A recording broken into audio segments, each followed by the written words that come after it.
أعوذ بالله من الشيطان الرجيم. بسم الله الرحمن الرحيم. والفجر وليال عشر والشفع والوتر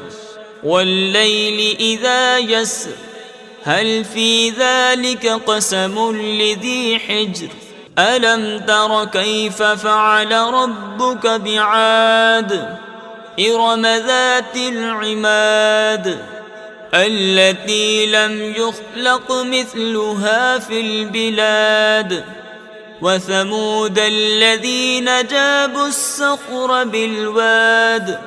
وفرعون ذي الأوتاد الذين طغوا في البلاد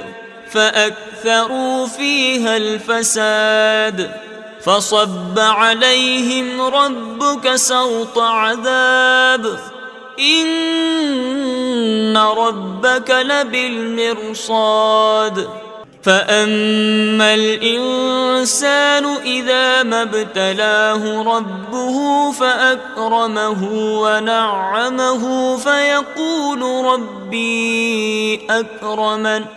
وأما إذا ما ابتلاه فقدر عليه رزقه فيقول ربي أهانن كلا بل لا تكرمون اليتيم ولا تحاضون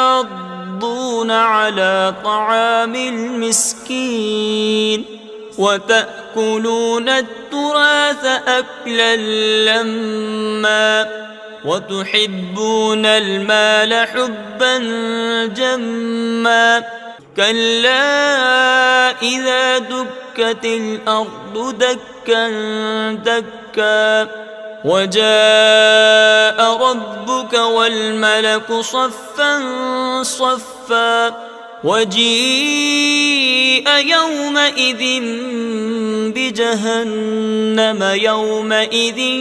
يتذكر الإنسان وأنى له الذكرى يقول يا ليتني قدمت لحياتي فيومئذ لا يعذب عذابه أحد ولا يوثق وثاقه أحد